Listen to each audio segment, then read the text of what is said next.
In 1968, an American economist named Garrett Hardin published a paper arguing that if you let a group of rational, self-interested farmers share a single pasture, they will inevitably destroy it. Each one adds one more cow because the benefit is private and the cost is shared. The grass dies. Everyone loses. He called it the tragedy of the commons, and for 30 years, it was treated as proof that human cooperation was basically doomed. Then, in 1990, a political scientist named Elinor Ostrom went and looked at actual commons, real fishing villages, real grazing lands, real irrigation systems that had been running for 600 years.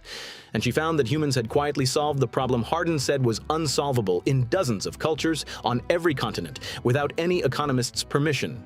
In 2009, she became the first woman to win the Nobel Prize in economics. Hold that name. Ostrom. We'll come back to her because her story is the key to understanding what economics actually is and what most people get wrong about it. Most people think economics is about money. It isn't. It's about what we do when we can't have everything. It's the study of choice under pressure, of incentives that bend behavior, of the invisible rules that decide whether your country has clean water, affordable bread, or a functioning hospital. Over the next 20 minutes, you'll learn how a single Scottish moral philosopher accidentally invented the modern world, why a math equation broke the field in half, and the framework you can use, starting tonight, to read any economic story in the news without being lied to.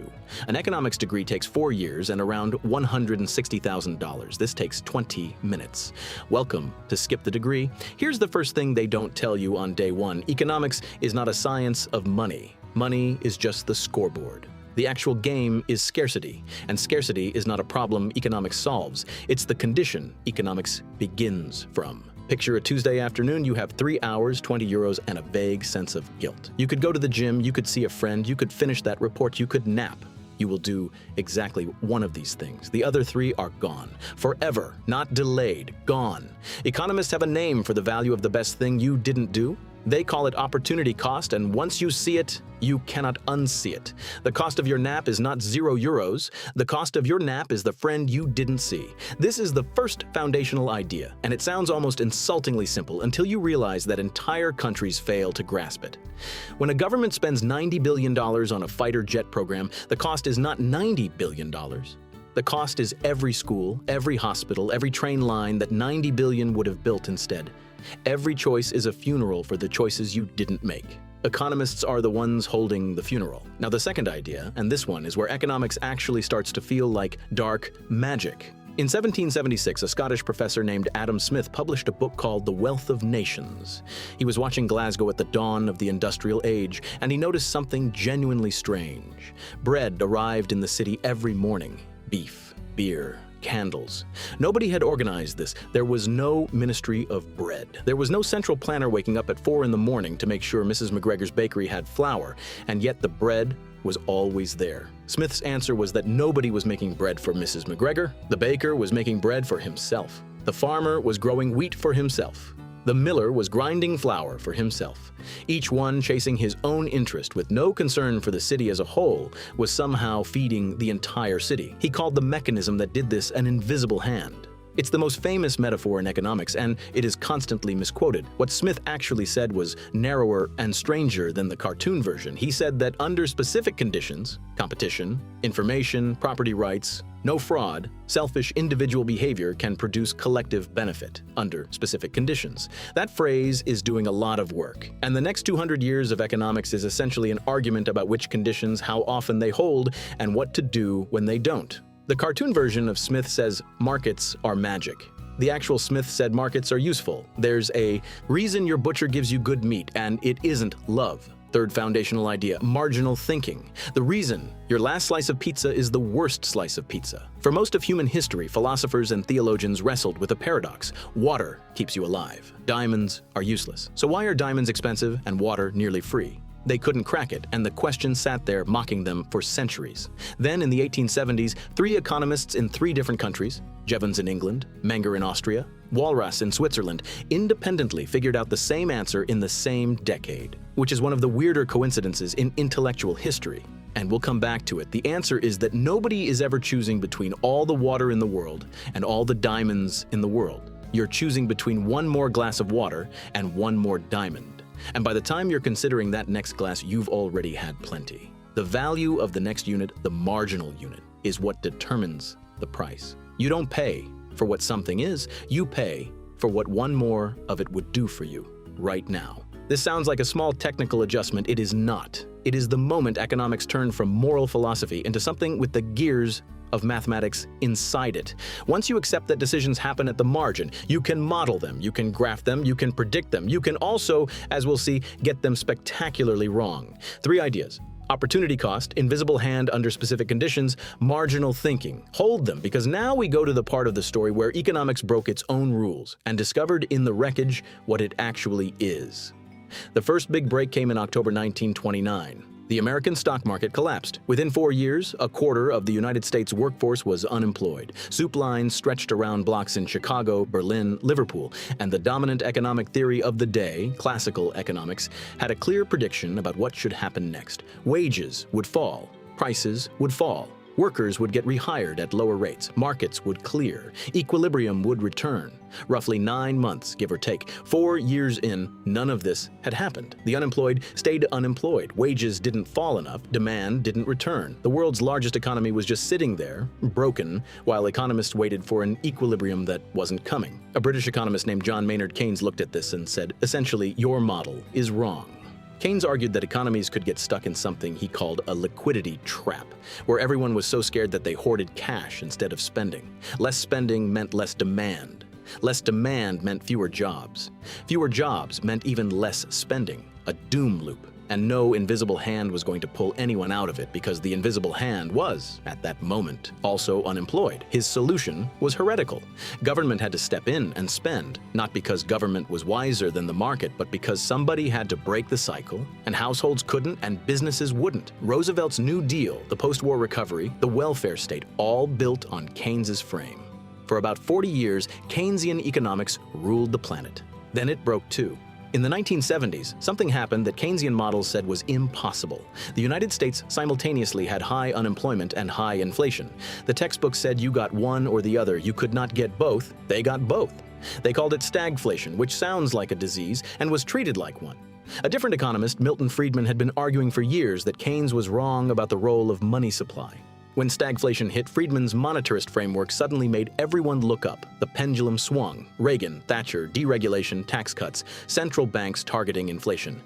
For another 30 years, Friedman's view dominated until 2008, when the global financial system exploded and the people running it discovered that maybe, just maybe, the invisible hand had a Coke problem. That is the first break. Economics is not a settled science. It's a series of frameworks that work until the world changes shape, and then they don't. Every confident textbook you read was, 20 years earlier, somebody else's heresy. Here's the second break, and this one cuts deeper. For most of the 20th century, mainstream economics rested on a single assumption, that humans are rational. Not perfectly rational, but rational enough. Given good information, people would maximize their well-being. Markets, made of these rational people, would produce efficient outcomes. The math was beautiful. The math was wrong. In 1979, 2 Israeli psychologists, Daniel Kahneman and Amos Tversky, published a paper called Prospect Theory. They had been running experiments where they offered people simple bets. Would you rather have a guaranteed $500 or a 50% chance at $1,000? Most people took the guaranteed $500, even though the expected value was the same. Fine. Then they flipped it. Would you rather lose a guaranteed $500 or take a 50% chance at losing $1,000? Suddenly, the same people became gamblers. They preferred the risky loss. The same person, given the same numbers, made opposite decisions depending on whether the choice was framed as gain or loss. This is not rationality. This is a brain that hates losing about twice as much as it loves winning. And that single asymmetry breaks every elegant equation economics had built. We are loss-averse. We anchor on irrelevant numbers. We trust round numbers more than precise ones. We will drive 40 minutes to save $5 on a $20 item, but not to save $5 on a $1,000 item. The $5 is the same $5. We are not the same us. Kahneman won the Nobel Prize in 2002. He was a psychologist. He had never taken an economics course. The field had to admit that one of its central assumptions was, scientifically speaking, an embarrassment. This matters to you tonight, sitting wherever you're sitting, because every decision you make, the rent you accept, the salary you negotiate, the food you order, the politicians you vote for, runs on a brain that is bad at probability and great at telling itself a story. The economists figured this out 40 years ago. The advertising industry figured it out in about a week. The third break is about the limits of markets themselves, and this is where Elinor Ostrom finally walks back into our story. Remember Hardin and his pasture. The accepted wisdom was that any shared resource, and fishery, forest, groundwater, would be destroyed by individual greed unless you did one of two things. Privatize it or let the government own it. Those were the only options. Markets or state. Pick one. Ostrom went into the field. She studied lobster fishermen in Maine who had self-organized rules about which traps could be set where and had been keeping their stocks healthy for over a century. She studied the huerta irrigation systems of Valencia, where farmers had been sharing water through community-elected tribunals since the year 1239. She studied alpine grazing communes in Switzerland, forest commons in Japan, and zanjera systems in the Philippines. In every case, the people had built something that wasn't a market and wasn't a state. They had built rules. Local, complicated, tailored, evolved over generations rules. About who could take what, about who got to decide, about what happened to cheaters. And in the cases that worked, and many did, the resource was managed for centuries without collapsing. Ostrom didn't just disprove Hardin, she disproved a whole way of thinking. Economics had assumed there were two ways to organize human beings around scarce resources: price signals or government decree. She found a third: community. With rules, with enforcement, with skin in the game. She called it polycentric governance, and the Academy gave her a Nobel. So we have three breaks. Markets don't always self-correct, that's Keynes. Humans aren't rational, that's Kahneman. And the market versus state dichotomy was always too simple, that's Ostrom. Each one shattered something the field had been confident about for decades. Each time, economics survived by getting bigger, which finally gets us to the framework. This is what every economist worth the title is actually doing when they look at any problem in the world. They're asking three questions. I call them the three lenses, and once you have them, you can read any economic story in the news and see what's really being argued. The first lens is incentives. What is each actor in this situation actually rewarded for doing? Not what they say they want. What does the structure pay them to do? In 1947, India was still under British rule, and the British were worried about cobras in Delhi, so they offered a bounty for every dead cobra brought in. It worked. Cobra populations dropped. Then somebody noticed that enterprising locals had started farming cobras to collect the bounty. The British canceled the program. The farmers, now sitting on warehouses of suddenly worthless cobras, released them. The cobra population ended up higher than when they started. Economists call this a perverse incentive, and it shows up everywhere. It shows up when teachers are paid by test scores and start teaching to the test. It shows up when CEOs are paid in stock options and start gambling for short-term price spikes. It shows up in your own life every time you set up a rule for yourself and then game it. The lesson is not that incentives are bad. The lesson is that incentives are stronger than intentions every single time. When you read a policy, ignore what it claims to want. Ask what it actually pays for. That's what you'll get. The second lens is externalities. Who is paying a cost for this transaction who didn't agree to be part of it? Who is collecting a benefit they didn't earn? A factory makes shoes. The shoes have a price. That price covers leather, labor, machinery, profit. What it does not cover is the smoke pouring out of the factory chimney into the lungs of a child 3 kilometers away. The child is paying a cost of the shoe transaction. The child never signed anything. That cost is an externality. And externalities are the reason markets, even when they work perfectly on their own terms, can produce monstrous outcomes. Climate change is the largest externality in human history. Every gallon of gasoline you burn imposes a tiny cost on every other person on Earth, present and future. The price you pay at the pump does not include that cost, which is why economists, even very free market economists, have been screaming for 30 years that the only sensible policy is a carbon tax. Make the price. Tell the truth. Right now, the price is lying. But externalities work the other way too. Vaccinations, public parks, beekeeping, education. When your neighbor educates their kid, you benefit because that kid grows up to be a doctor, a colleague, a citizen who doesn't rob you. We systematically underproduce things with positive externalities and overproduce things with negative ones. The market left alone doesn't fix this. It can't. The price doesn't know. The third lens is information. Who knows what and who doesn't, and how does that gap shape everything? In 1970, a young economist named George Akerlof published a paper called The Market for Lemons.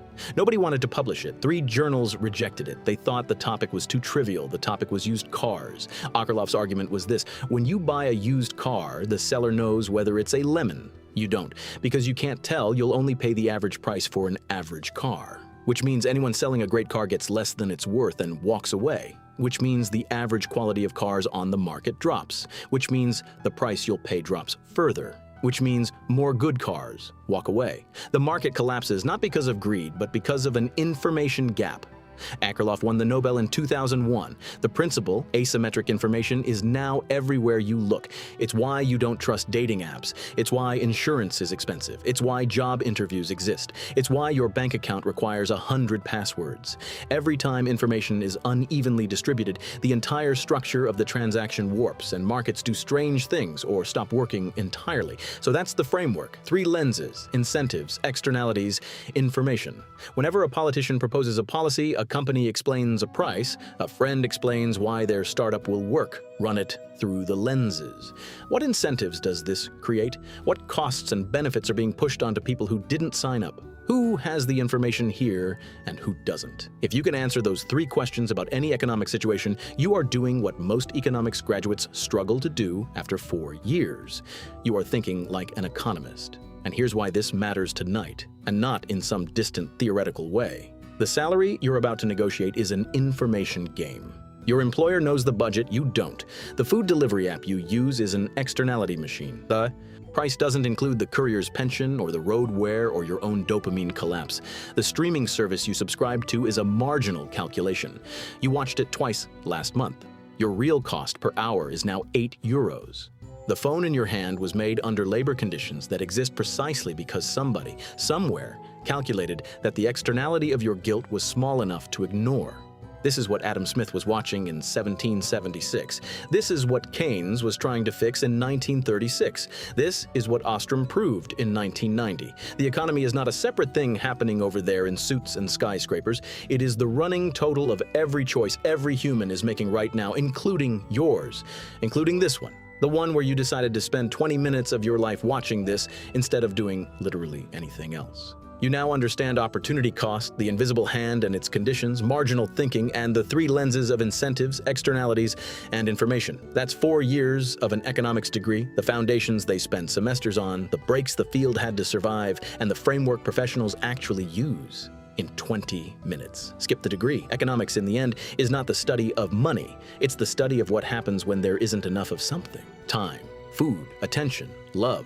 And humans have to decide who gets it and who doesn't. The math is just the bookkeeping. The choices are the thing. If you found yourself reframing your last 3 decisions while listening, that's not an accident. That's the marginal benefit of paying attention to a channel that respects your time. Every video here is built on the same logic. The opportunity cost of a 4-year degree is enormous. The information asymmetry between what universities promise and what they deliver is vast. And the externality of an undereducated public is something we all pay for. Subscribing is the closest thing to a free lunch this discipline allows. Hit the button. The next discipline is already loading, and trust me, once you've learned to think this way, you cannot stop.